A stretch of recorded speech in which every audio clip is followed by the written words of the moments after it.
Alright, hi guys, welcome back to my channel. This is the Sullivan Pursuit. If you haven't been here before, I do tips and tricks videos. So this week, with university opening back up in the States and Europe, I thought I'd talk a little bit about traveling and university. So as a university student, you have backpack, so you already have the first part of your travels. So all you need is a backpack, a plane, train, or bus ticket, and a hostel, and you have a trip. So you're already one step into doing really well at planning how to travel in university. I traveled quite a bit during university, and I get asked all the time how I do it and like what opportunities are there to travel during university. So first I want to talk about the different ways that you can travel with the university. So a lot of people think when you travel you have to stay in like 5-star resorts or you have to pay for like expensive jet skiing. And if you want to do that, you're not going to be able to travel much in university if you're on a budget. But if you want to like go hiking and go swimming in like cenotes and I don't know, climb mountains and go interact with new cultures, that stuff costs next to nothing. So I mean, there's definitely a way to travel in university. So let's start with, how would you travel with your university? Okay, so my first way I think that would be really nice to travel would be to use your major to your advantage. Pretty major centric. So different majors have different things. So if you're an archaeology major, I've had friends go do digs in Egypt and such places. If you're a political science major, maybe you can go on a major trip, a trip with your major to DC or a UN outing or wherever. If you're a mathematician, maybe you could go to a math council, a math conference, convention. There we go. And like some other part of the world. So I think traveling with your major is really good for traveling, as well as getting kind of some brownie points going towards your future as well. So that's a good idea. Next, I think it's a really good idea to do internships, whether it's within your major or within your university. I did a couple of internships. I think my favorite was working in a turtle rehabilitation center. So you don't necessarily have to do internships that align with your major. If it's something that you're more interested in or it will benefit you in the long run, do it. But also feel free to like explore other areas and do internships in other places and with other things. Like my major was international affairs, and then I go and intern at a turtle rehabilitation center on the coast. So I mean, it's a cool way to travel and get new experiences. So I definitely recommend doing different kinds of internships, and it will help you look good on a resume as well. So yeah, internships are my next tip. Okay, finally, I also recommend volunteering. Use your university. Like, a lot of people don't realize how many resources they have available to them for traveling. Like my university even had its own passport center. But if you want to volunteer, go talk to your advisor, find the right people, go figure out how to volunteer in whatever part of the world you want to do. Like, those people are there to help you, and there's not many times in life that you're going to have these amazing resources available for you to go wherever you want.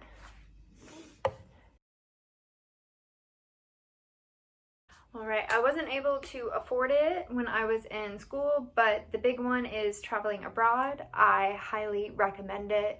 I've had so many friends who had done it, and they've said it's the best experience of their life. Or short lives, say, but still. So I think that like traveling abroad is a great option if you have a little bit of extra change, and I would say I don't think it's outrageously expensive, and you get to live and immerse yourself in another culture for, I think it's 6 months if you do the spring or fall semester, or 6 weeks if you do the summer. Either way, you get to spend an extended period of time in a country, and you're getting something out of it. You're getting school credit, and it's not over the top incredibly expensive. So it's another good way to travel if you have a little bit more money on hand. So I definitely recommend it. If you get the chance, go do something that, like, go somewhere you've always wanted. Like, I know England has a great program, Florence, My friend went to New Zealand. She absolutely loved it. So yeah, that's my advice. Also, if you're interested, maybe even doing your next few years of university abroad. A lot of people think that you have to stay in the country for your university, but that's not true. You can actually get some quite cheaper universities if you go to another country. I definitely recommend checking it out and applying internationally. And even if you don't pick them, at least you kind of have your options out there, so you don't limit yourself to just domestic education. Okay, so those are my tips on how to travel with your university. These are my next few tips on if you want to just take off by yourself or with your friends. This is how I did it. So I preferably really enjoyed having a bar job because I loved going out, I loved partying, but at the same time, it's a money sucker. So I think that like having a bar job, you feel like you're kind of in the environment without having to be like spending money on drinks and spending money on cover, and you're actually getting paid to be there. So you can kind of vibe off with the other people and get into your own groove.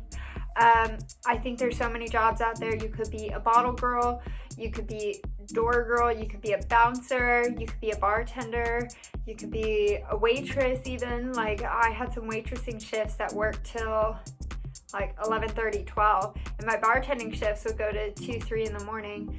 So there's definitely like certain jobs that you can do where you feel like you're out and you're in the atmosphere and you can see your friends, but you're getting paid to do it. That brings me ahead to saving money, because you definitely need to kind of prioritize traveling.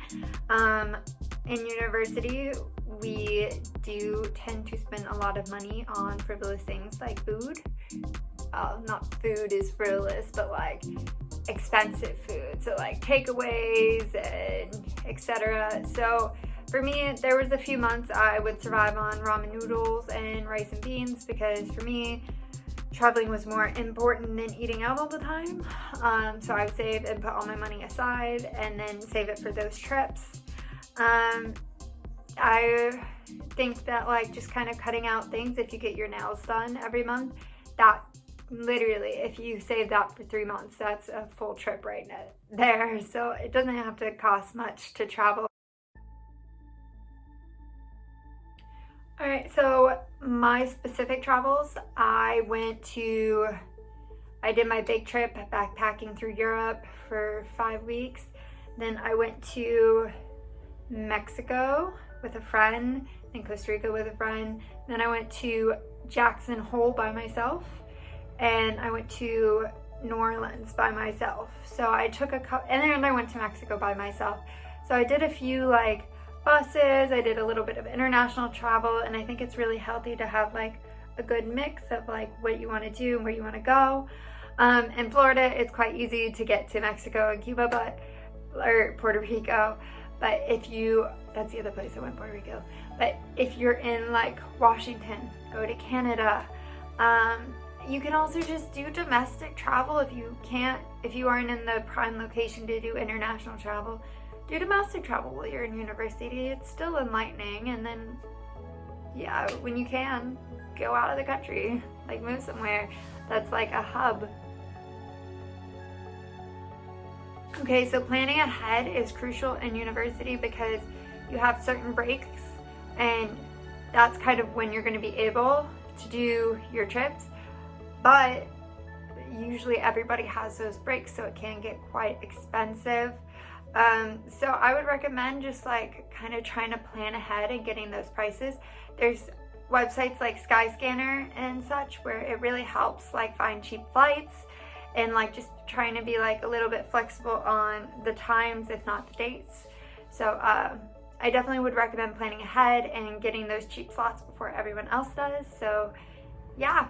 I think there's 4 or 5 big breaks for university. I would plan in general like 2 for me to go places, and then 2 to spend with like family or friends. And so that would 2 of those breaks would save me money, and then 2 of those breaks I'd be traveling. So I thought that was a really good system of doing it. Alright, so also, if you're scared to go alone and you don't have any friends that want to go with you, there are some really good group trips out there. Top Deck, Kon-Tiki, there's a few others. I can link them down below if you're curious, just message in the comments.